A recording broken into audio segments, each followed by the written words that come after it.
My name is Alan Roberts. This is Every Damn Day Fitness. Thank you for tuning in. Please do share this video as well as all my other videos, no matter what video platform you find it on. I appreciate it. Thank you very much. The other day, this young lady named Briannah Jewell, who runs the YouTube channel Briannah Jewell, Science-Based Health and Wellness, she sent me her video from about a month ago titled, Are Fat Positive Healthcare Providers Ethical? And it is a breakdown of Christy Harrison. And Christy Harrison, in case you don't know, is a very fat positive dietitian, anti-diet dietitian, or whatever they call themselves nowadays. Briannah Jewell is an aspiring bariatric dietitian, so she is going to school to be a dietitian, so her insights are pretty unique. And I found the video so good and done so well that I asked her if it was okay if I could reshare her video in its entirety to this channel. She graciously agreed. I then offered to give her the ad revenue for the first couple weeks, which is only fair. But I'm doing this in an effort to help smaller channels with very good information get exposure, but also to expose the audience to more information. You can never have too much information. You should always fact check everything you see. You can never have too much information. But I found her channel and this video to be very, very, very good, very insightful. So please do enjoy. Go like and subscribe to her channel afterwards. Thank you very much. God damn.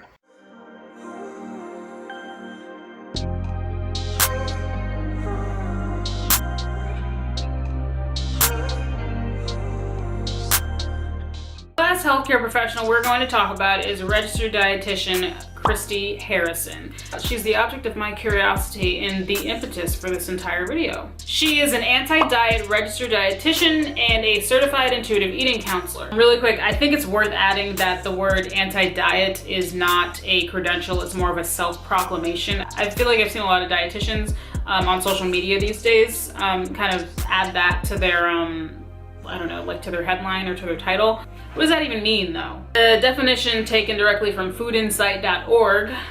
The anti-diet approach is in pursuit of better overall health. This approach to eating acknowledges that health is based not on whether you ate kale today, but instead it considers your mental and physical health as being equally important to your long-term well-being. Another really quick sidebar.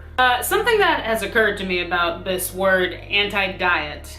The goal of the movement is to dismantle diet culture, yes. However, I feel like by coining the word anti-diet, they're not removing the stigma from the word diet as it associates with weight loss.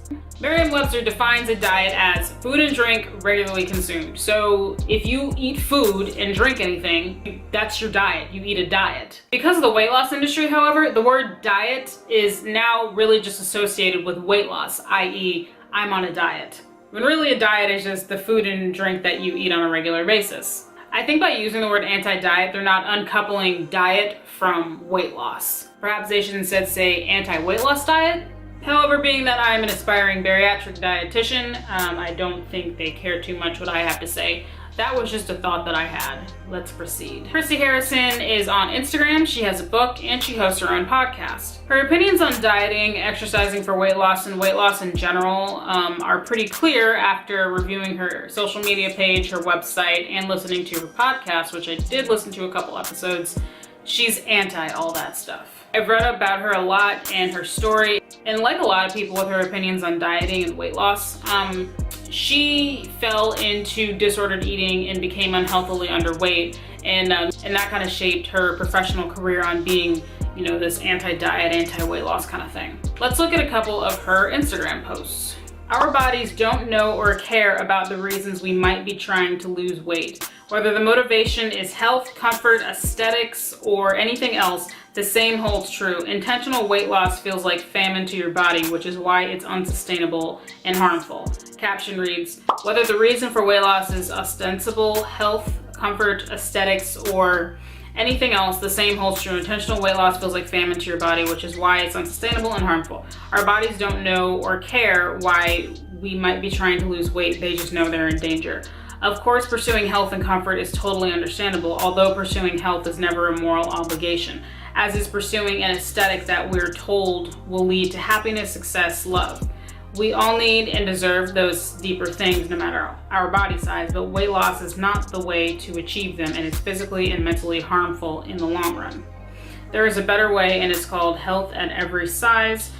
For an intro to that, check out Food Psych episode 127. Actually listened to that episode briefly. I didn't listen to the whole thing. Those things are long. Listen to the beginning of it.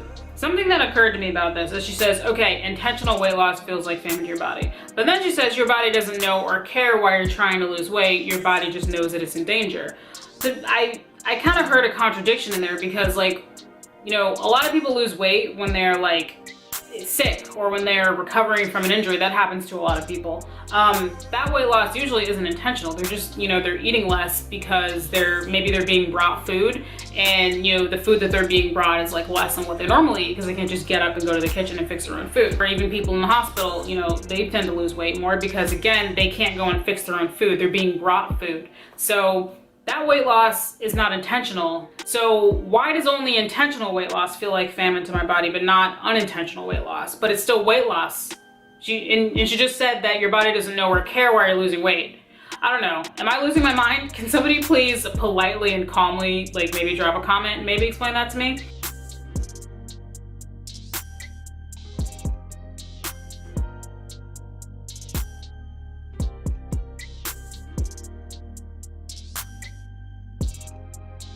Let's look at another one. Health professionals shouldn't jump to recommending food restriction as first-line treatment for people with digestive issues, because in pointing the finger at food, they risk overlooking a more likely cause, disordered eating. Caption reads, health professionals shouldn't jump to recommending food restriction as first-line treatment for people with digestive issues, because in pointing the finger at food, they risk overlooking a more likely cause, disordered eating. As H. Goodrich RD put it in a great post yesterday, dieting and restriction really do a number on your digestive tract. This dysfunction can create delayed gastric emptying, premature fullness, flattening of the villi that line our digestive tract, decreased absorption of nutrients, increased constipation, bloating, and gas. Disordered eating is so much more common than food intolerance, and recommending more restriction often just worsens the very symptoms we want to treat. Lots more on that and the science behind it in my book, Anti-Diet. She talks about her book a lot. So instead of prescribing elimination diets right off the bat or ever, we should first be working to help people make peace with food in their bodies. Because healing from hashtag disordered eating and hashtag diet culture is a prerequisite, if not a panache for addressing digestive issues. Did I say that right? What is that word? Let's ask Siri. I love learning new words. Panacea. So this post was one of the few that I shared to, I'm not gonna say which page. I'm part of a few pages for Facebook groups for dietitians and student dietitians. And I posted this post among others, and I kind of asked a question like, why is it okay? She says this kind of stuff. And I got into like a pretty heated discussion with somebody. To be honest, I was actually going to talk about it on here, and like I can like show the comments, but I don't want to stir the pot and piss anybody off any more than they already are. Basically, I shared that post, and one thing I said was, you know, for example, people with celiac disease can't eat gluten because it makes them very, very sick.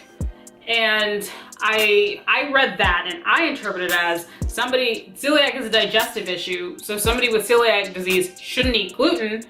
I'm not a doctor or a dietitian yet, remember? But you know, that's just what I know from school. I was like, why is she telling someone with celiac disease that it's okay that they eat gluten? Like, they're gonna get explosive diarrhea from it, you know, among other things. I actually listened to a podcast in which she was talking about, a listener submitted a question and they were talking about their celiac disease, but, you know, I know I shouldn't eat gluten, but then they're recovering from an eating disorder. So like, it was tough for them to have to kind of cut out a food for their own health. But then also they're recovering from an eating disorder and being told that they can't eat a certain food. It was kind of conflicting in their head, which I can understand. And she answered their question pretty much by saying it's okay to eat It's okay for you to eat gluten for a time for your self-care and mental health.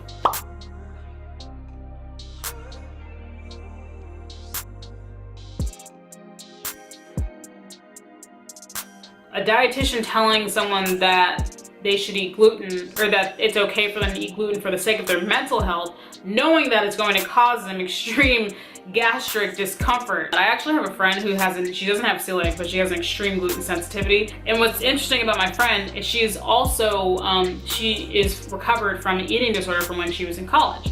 And she also, again, has a gluten sensitivity, so she does not eat gluten. She would absolutely under no circumstances eat gluten for her, quote, self-care. And give herself explosive diarrhea and a whole night on the toilet, you know, just for the sake of her self-care. I feel like there's a way to tackle that. It's tough, but I don't know, I was just surprised to hear that. She makes it a point and she's like, you know, you don't owe health to anyone. And that's something that I see a lot of these, you know, fat activists and fat positive activists saying, well, you don't owe health to anyone, because, you know, a lot of the reason that people in general try to tackle obesity is because of the negative health consequences that come with it. And they're like, well, you don't owe health to anyone. Well, you know what?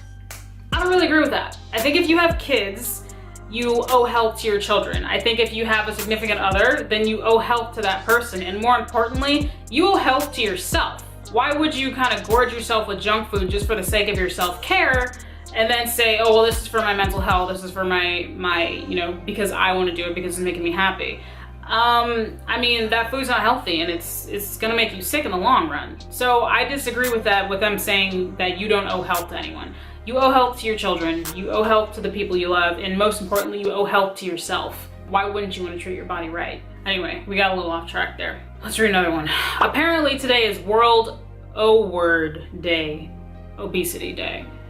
AKA World #Weight Stigma Day. Just a reminder that there's no evidence higher weight, quote, causes, unquote, health problems. And weight stigma and weight cycling likely explain all the excess health risks we see in higher weight people. #Hayes, #anti-diet book. That would be her book. Caption reads, apparently today is World O-Word Day, Obesity Day, AKA World #Weight Stigma Day.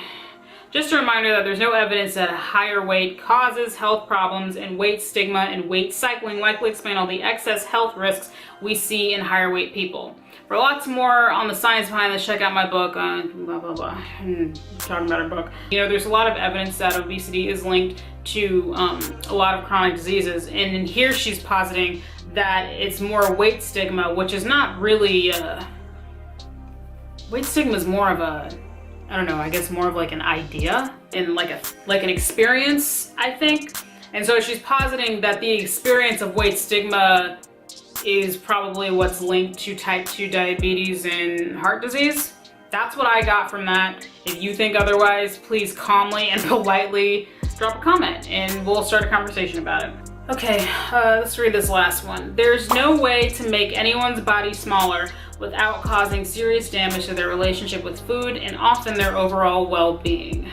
Caption reads, there's no way to make anyone's body smaller without causing serious damage to their relationship with food and often their overall well-being. Intentional weight loss disrupts your ability to eat intuitively, robbing you of the peace with food that is your birthright. And the longer you pursue weight loss, the more disordered your relationship with food tends to become, often with disastrous consequences for your mental and physical health. Edit, to be clear, I'm talking here about intentional weight loss and deliberate efforts at shrinking, not the unintentional weight loss that may or may not occur for a small percentage of people through recovery from disordered eating.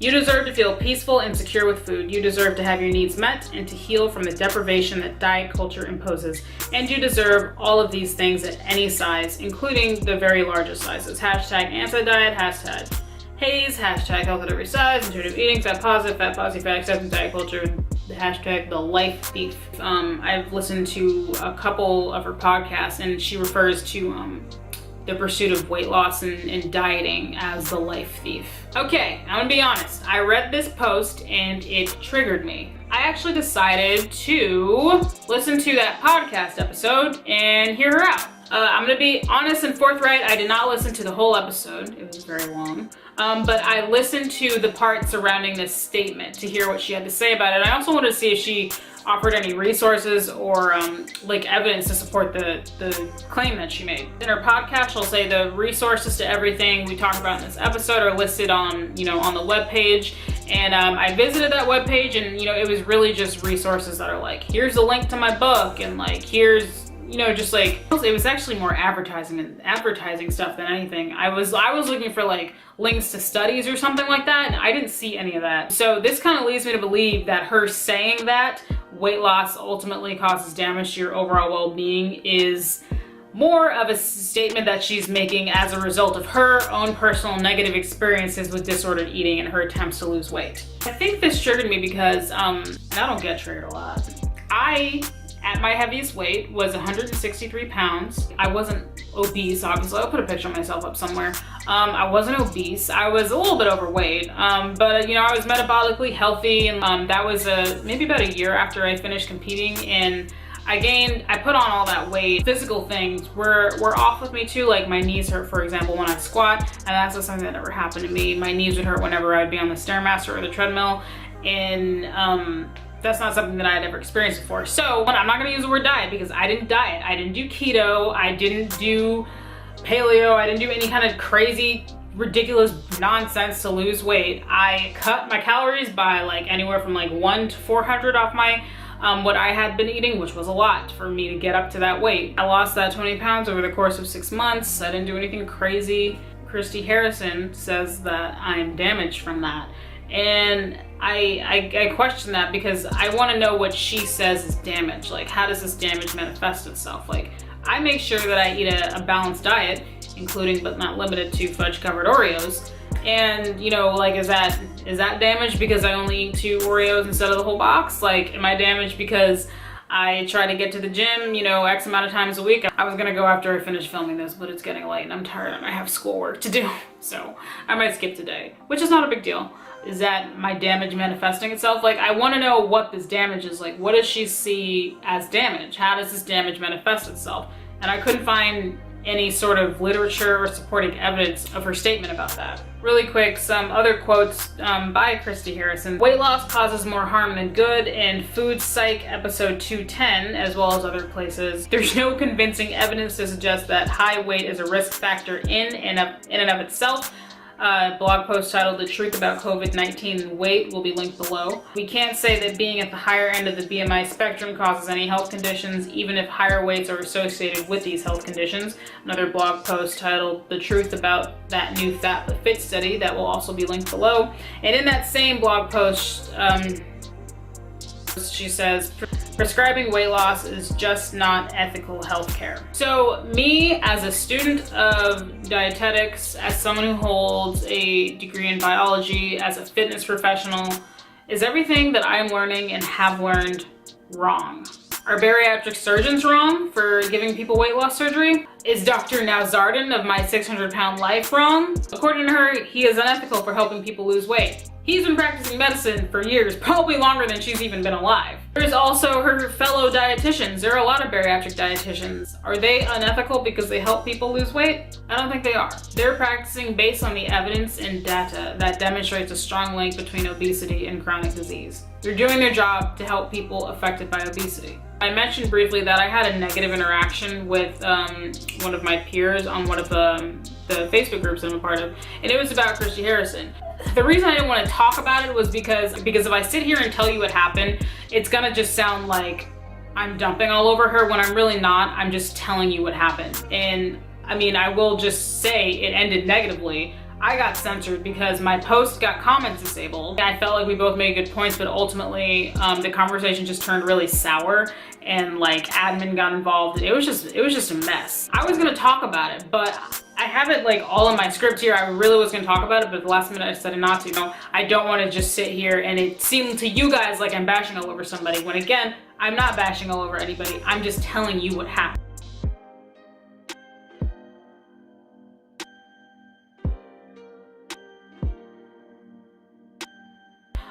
So I guess I'm just gonna leave it at that. But after the thread, I got a couple DMs from people on the page that were like, hey, what happened to the comments? Like, what happened? Like, people were talking, you know, like good discussion got going. I started talking to one person, and this one person said, you know, I agree with you.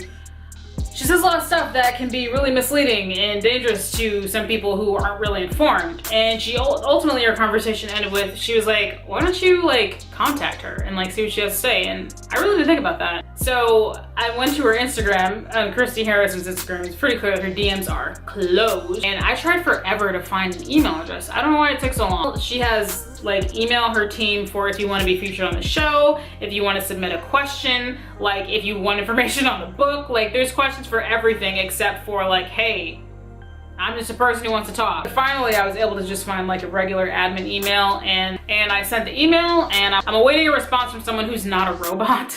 I got a response, but it was like the copy and paste, like, thank you for emailing our team kind of response, you know? So that's where that is. I think if I ever get a real live response back from her, I'll probably share it with you guys.